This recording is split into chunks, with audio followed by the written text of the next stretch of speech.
UFO Channel.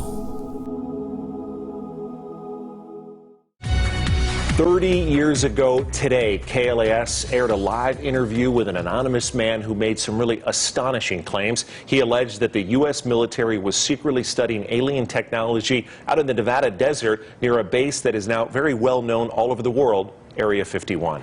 A lot has changed in the decades since Bob Lazar first told this wild story. The Pentagon recently admitted that it really has been secretly studying UFOs, and then it wanted to figure out and duplicate that technology. George Knapp looks back at that 1989 interview that started a whole new conversation. Totally impossible. The propulsion system is a gravity propulsion system. The power source is an antimatter reactor. This technology does not exist at all. The claims sounded like Hollywood sci-fi. Months later, when his identity was revealed, Bob Lazar said he worked at a secret facility near Groom Lake, where alien technology was being reverse engineered, that is, taken apart to figure out how it worked and whether the Pentagon could duplicate it. This is the simple drawing he made at the time. Here now I had access and was permitted to view and look at the operation of this main level with the gravity amplifiers and the level below. The premise seems less preposterous now. In a new documentary about Lazar, he describes in detail the spacecraft he worked on 30 years ago.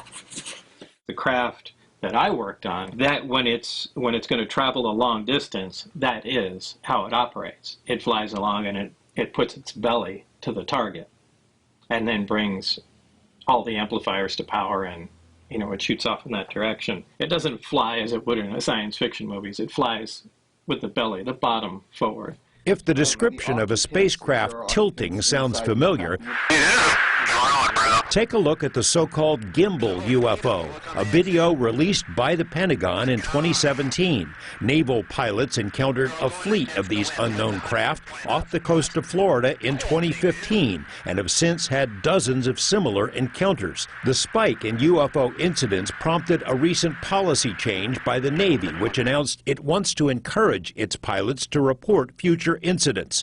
Pentagon officials reluctantly admitted to the New York Times 17 months ago that the military has secretly studied UFO incidents, in part so it might figure out the technology. In the gimbal video, there's a mechanistic turn against the wind without deceleration. So we have a craft without rotors, without heat signatures, without plumes, without tail fins, and certainly no tail number, moving in a way that is counterintuitive to our own aeronautics. When Bob saw that, he came to the conclusion this has to be a gravity-propelled craft. It's rotating. That it does mimic exactly the propulsion system that Bob Lazar described. This story is extraordinary. Jeremy Corbell directed the Lazar documentary, but he also broke the story about another now famous UFO incident, the 2004 Tic Tac encounter. The Navy pilot who engaged the Tic Tac, Black Aces commander Dave Fravor, has said he doesn't believe the astonishing craft was made on Earth, that the propulsion might be anti-gravity. When Lazar was shown the Tic Tac video for the first time, it immediately reminded him of the Sport model, his name for the craft stashed in the desert. There's no question in my mind. I mean, I'm virtually certain that's the way the craft operated, and that uses close to or the exact same propulsion system. Former Pentagon intelligence officer Lou Elizondo was in charge of ATIP, the secret Pentagon study. He told us one goal of the project was to determine the physics of UFOs, how they can achieve the seemingly impossible. The military came to believe the craft relied on special metamaterials, stuff that can't be made with known technology. Lazar made similar claims decades ago and was ridiculed. Now the Pentagon is on the same page. Where the study of UFOs did not end in 1969 with Project Blue Book. In fact, that was a lie, and it is now an admitted lie by our own Pentagon. We are living in a world where it is understood that there are craft technologically advanced from unknown origin that are performing maneuvers that far exceed anything of human technology. This has been going on a long time, and our government has been studying it. George Knapp, 8 News Now. As always, we have posted additional links and resources connected to this story on our website, including news reports from our archives.